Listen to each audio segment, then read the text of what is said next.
Hello,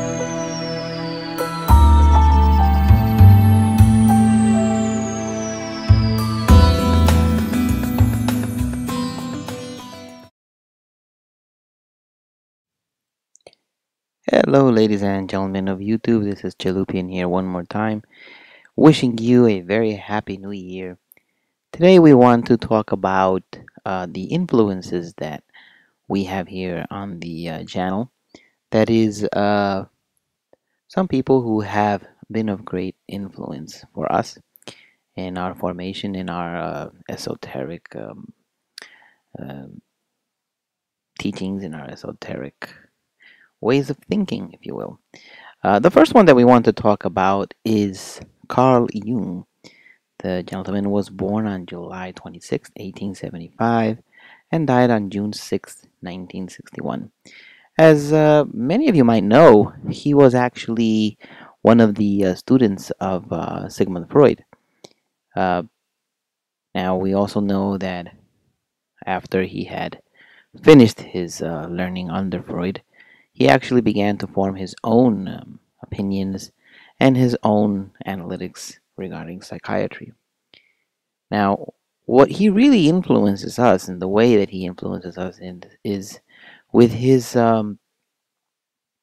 views on the archetypes and his views on the collective unconsciousness, on the collective unconscious. These are things that really have influenced us here in the channel, helping us to interpret dreams, helping us to interpret our own out-of-body experiences. One thing that really surprises us about Carl Jung is the fact that before he died, a few weeks before he died, as he was laying on his deathbed, he cried out and said that he felt that he had failed. He had failed to convey what he truly wanted to convey to the world.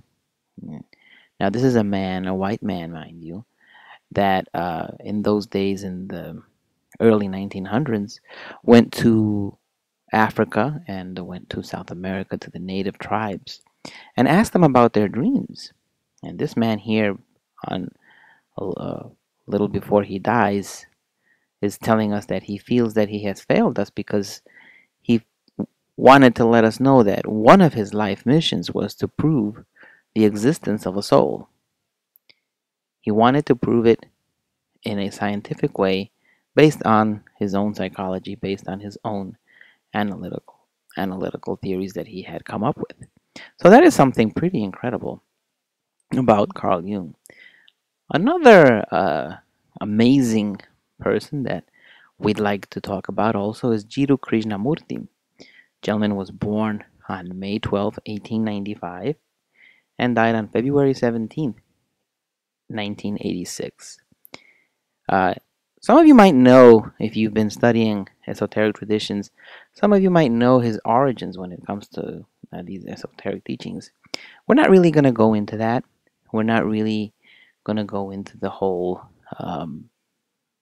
area where, or the esoteric school that he came out of.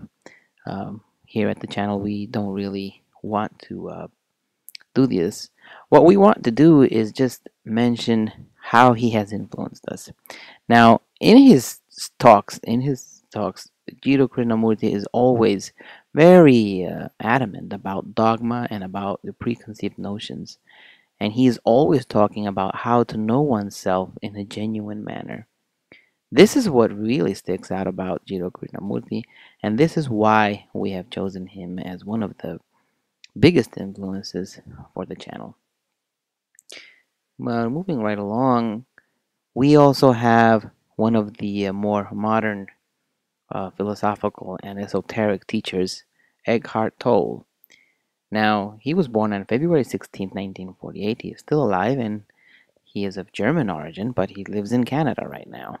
So, what is amazing about him is his take on enlightenment, his take on the awakening of consciousness. This was a gentleman that had suffered for about 30 years from extreme anxiety, to a point that he wanted to he was actually considering suicide. So in his book, he goes on to mention how that completely changed and how he had an experience where he became enlightened. Now, it is an amazing read, and his ideas and his teachings are once again of a great influence for our channel. Another gentleman that we would like to mention also is William Buhlman. William Buhlman has two books. You might know him for The Secret of the Soul, and the other book, his more popular book, is Adventures Beyond the Body. Now, when I was small, I was always having out of body experiences, and I had no clue what they really were. Once I read his book, Adventures Beyond the Body, I sort of calmed down and realized what was happening.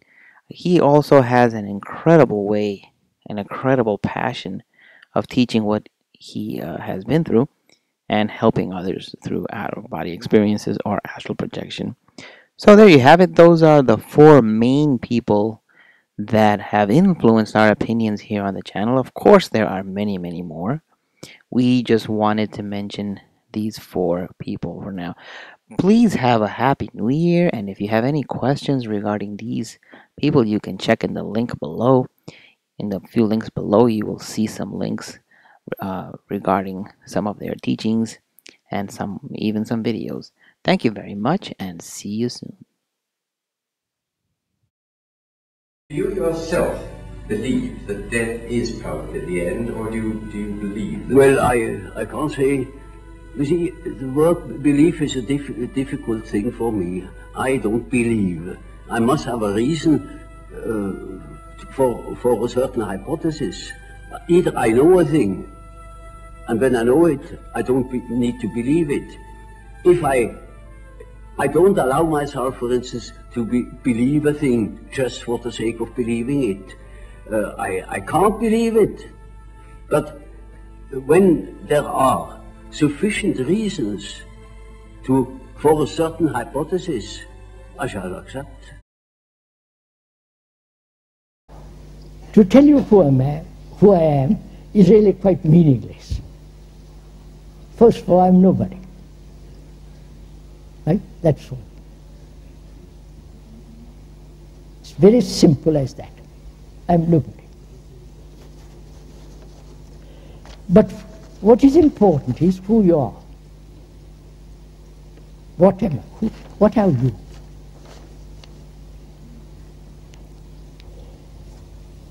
When they ask who you are, in that question is implied, you are somebody very great, therefore I'm going to imitate you. The way you walk, the way you talk, the way you brush your teeth, or whatever it is. I'm going to imitate you. Which is part of our pattern, you understand? There is the hero, or the man who is enlightened, or the guru, say, I'm going to copy everything you do.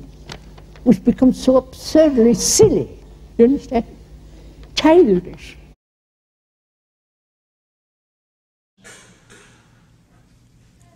God, or your essential nature, is not something,